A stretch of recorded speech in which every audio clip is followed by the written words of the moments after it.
নমস্কার, আমার চ্যানেলে আপনাদের সকলকে অনেক স্বাগত। আজ বানিয়ে দেখাবো দোকানের মতো নরম রসালো মিষ্টি বুন্দিয়া বা বোঁদে। বোঁদে বানাতে গেলে অনেকেরই অনেক রকম সমস্যা হয়ে থাকে। বোঁদের ব্যাটার ঠিকঠাক হয় না কিংবা ঠিকঠাকভাবে রস ঢোকে না। সব কিছুর সঠিক পরিমাপ সহ আজকে বোঁদের রেসিপিটি আমি আপনাদের সঙ্গে শেয়ার করব। আশা করি আজকের রেসিপিটি আপনাদের অনেক কাজে লাগবে।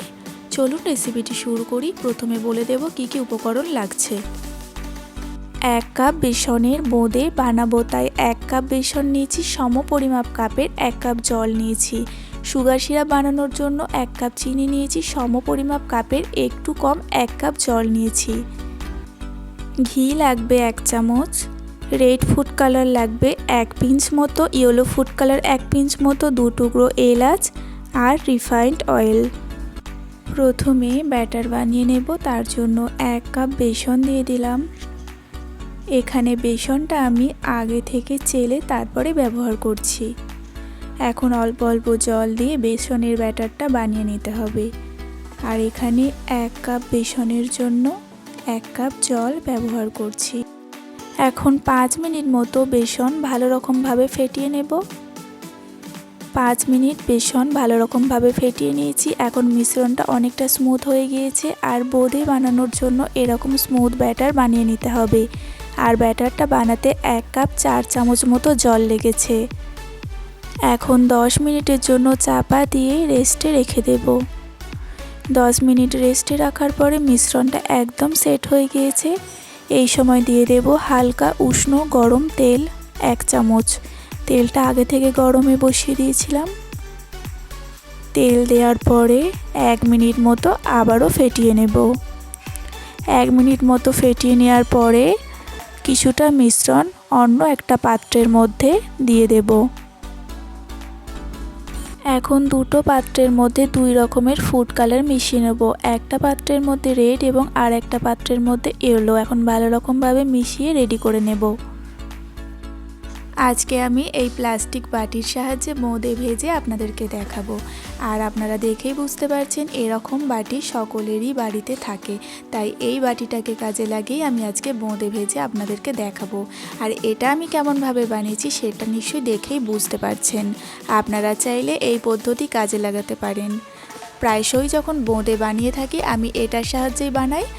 এটার সাহায্যে বোঁদে যে কতটা সুন্দর হয় এবং গোল হয় সেটা আপনারা নিশ্চয়ই রেসিপি দেখলেই বুঝতে পারবেন। তাহলে চলুন এটার সাহায্যে এখন বোঁদেগুলো ভেজে নেব। আপনারা চাইলে এরকম ছান্তার সাহায্যে বোঁদে ভেজে নিতে পারেন। ভাজার জন্য আগে থেকে তেল গরম বসিয়ে দিয়েছি। এখন তেলটা গরম হয়েছে কিনা সেটা দেখার জন্য একটু ব্যাটার তেলের মধ্যে দিলে যদি সঙ্গে সঙ্গে নিচ থেকে ওপর দিকে ভেসে ওঠে তাহলে তেলটা একদম রেডি ভাজার জন্য। এখন বোঁদে ফ্রাই করে নেব। আর প্লাস্টিকের পাত্রটা তেলের কিছুটা উপরে ধরে মিশ্রণটা এরকমভাবে একটু ছড়িয়ে দিতে হবে। ছড়িয়ে দিলে বোঁদের ড্রপসগুলো একটু ছাড়া ছাড়া পড়বে আর বোঁদেগুলো একটা একটা গোল গোল হয়ে ভাজা হবে। কোনোভাবে চামচ দিয়ে নেড়ে দেওয়া যাবে না, তাহলে গোল হবে না।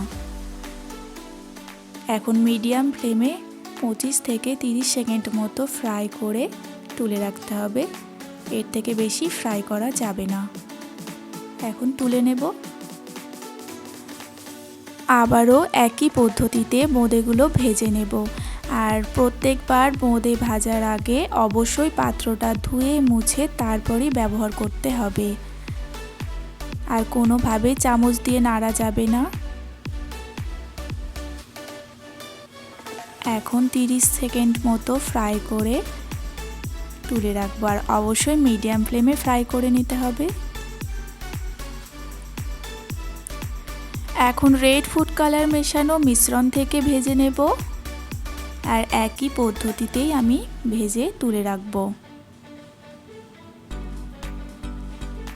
আবারও আমি পাত্রটা পরিষ্কার করে ধুয়ে তারপরেই আমি ব্যবহার করছি। ধুয়ে মুছে নিতে হবে, তারপর ব্যবহার করতে হবে। এখন বোঁদেগুলো ফ্রাই করে তুলে রাখব। সবগুলো বোঁদে আমি এই পদ্ধতিতেই ভেজে নেব। রেড এবং ইয়েলো 2 রকম বোঁদে ফ্রাই করা হয়ে গিয়েছে। আর এখন বোঁদেটা ঠিক এরকমই ফ্রাই করে নিতে হবে। দেখুন কাছ থেকে দেখিয়ে দিচ্ছি, ঠিক এরকম মুচমুচে ফ্রাই হতে হবে, তবেই রস ভিতর পর্যন্ত যাবে। আর এই মুচমুচে হওয়ার কারণ হলো ব্যাটারটা ঠিকঠাক বানানো হয়েছে। এখন সুগার সিরাপ বানিয়ে নেব। তার জন্য 1 কাপ চিনি দিলাম আর একই কাপের একটু কম 1 কাপ জল দিলাম। চিনি এবং জলটা মেল্ট হতে দেব আর সিরাপটা ফুটে ওঠা পর্যন্ত অপেক্ষা করব। এখন ফ্লেমটা একদম লো থাকবে। সুগার সিরাপ ফুটে উঠেছে, এখন 2টো এলাচ দিয়ে দেব আর একদম লো ফ্লেমে সিরাপটা 1 মিনিট মতো ফুটিয়ে নেব। শিরাটা 1 মিনিট মতো ফুটিয়ে নেওয়ার পরে এখন হাতের মধ্যে একটু আঠালো মনে হচ্ছে, এরকম সময়ে দিয়ে দেব ভেজে রাখা বোঁদেগুলো দেওয়ার পরে ভালো রকমভাবে রসের সঙ্গে মিশিয়ে নিতে হবে। মেশানোর পরে 2 মিনিট মতো লো ফ্লেমে ফুটিয়ে নিতে হবে। 2 মিনিট মতো ফুটিয়ে নিয়েছি। এখন 1 চামচ ঘি দিয়ে ফ্লেমটা অফ করে চাপা দিয়ে 2 ঘন্টার জন্য রেখে দিতে হবে। আর সম্পূর্ণ রেসিপিটা লো ফ্লেমেই করতে হবে। এখন চাপা দিয়ে 2 ঘন্টার জন্য রেখে দেব। 2 ঘন্টা পরে আপনাদেরকে দেখাবো। ফিরে আসলাম 2 ঘন্টা পরে।